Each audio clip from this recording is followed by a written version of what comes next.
People may ask, why would tobacco companies smuggle their own products?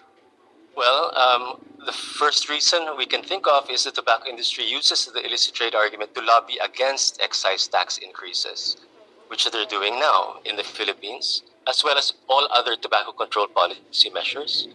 So the experience of other countries is instructive. Our DOF and our legislators could learn from neighboring Malaysia, for example, which has not increased cigarette taxes since 2015 due to the scaremongering of the tobacco industry about illicit trade, which the industry claims is around almost 60%.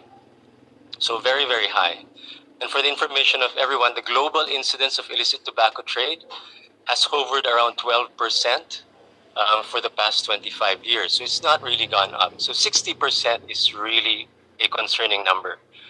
So the Malaysian government did not increase taxes for the past 9 years. And during that time, the industry has continued to claim year after year that illicit trade remains at that same level, close to 60%, even without any tax increase. If we look back even further, 30 years ago, in 1994, Canada actually reduced its tax rates on cigarettes as recommended by the tobacco industry in the face of rising illicit trade. And the result was that the government lost billions of dollars in tax revenues on top of what they already were losing from illicit trade. And worse, from a health perspective, smoking rates began to steadily increase, particularly among the youth. And this was after more than 2 decades of declining smoking rates in Canada. The only ones who profited were the tobacco industry. And sadly, maybe not for them, all of the problems that they said were causing more smoking, more illicit activity in Canada, and drove the Canadian government to reduce their tax rates. The government of Canada learned from that experience, and since then they have steadily increased their tax rates, and their smoking rates have come down again.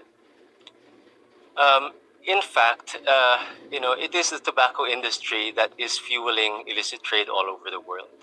That example from Canada was in the 1990s, but the data from the World Customs Organization shows us that the largest share of the global illicit tobacco market, about 70%, is produced illegally by tobacco companies and then funneled into the black market. So when the chair asks, is it possible? It is more than possible. It is probable that the tobacco companies are fueling illicit trade in the Philippines.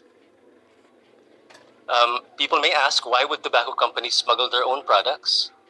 Well, the first reason we can think of is the tobacco industry uses the illicit trade argument to lobby against excise tax increases, which they're doing now in the Philippines, as well as all other tobacco control policy measures.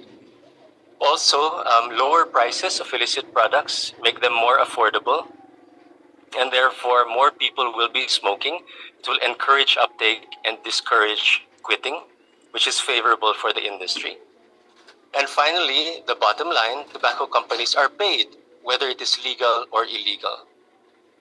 So we really should be learning from countries that have high taxes but low illicit trade. And what are they doing?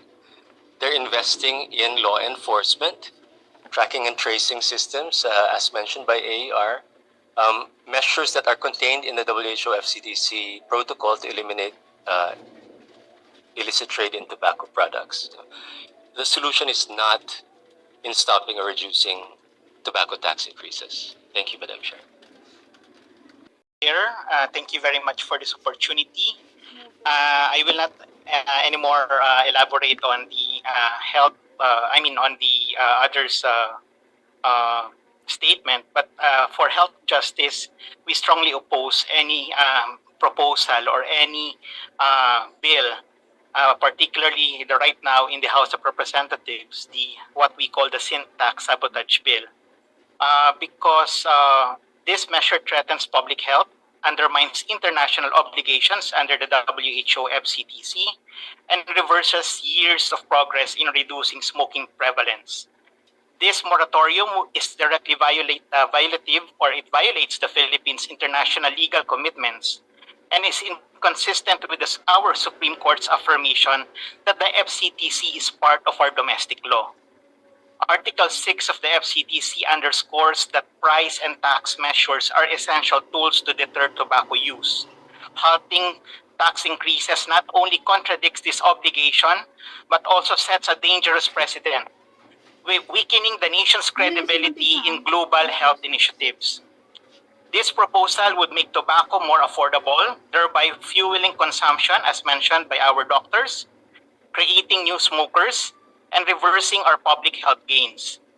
It also perpetuates poverty and disease, disproportionately harming vulnerable populations and exacerbating health inequities. Tobacco taxation is not just merely a fiscal tool, as mentioned by our colleagues. It is a proven public health strategy. It protects lives, generates resources for essential programs, and curbs the influence of the tobacco industry, which continues to push harmful narratives disguised as economic solutions. In a time that food is the price of food is high and the healthcare systems is strained, prioritizing public health is more critical than ever. Instead of imposing a moratorium, we must focus on number one, we should increase further tobacco and e-cigarette taxes and ensuring revenue is allocated to public health programs such as smoking cessation and healthcare services. And we need to have a public health education campaign that is sustained against the harms of tobacco and what the industry is doing to perpetuate this kind of attitude. Strengthening enforcement is also a very important, as mentioned also earlier, against smuggling, while recognizing that addressing illicit trade is about protecting public health. We call on policymakers to stand firm against industry pressure and reaffirm their commitment to a healthier, more equitable future. Tobacco taxation is a cornerstone of sustainable progress and a testament to our nation's dedication to public health. So please, let us not falter on this. Thank you very much. Thank you for that.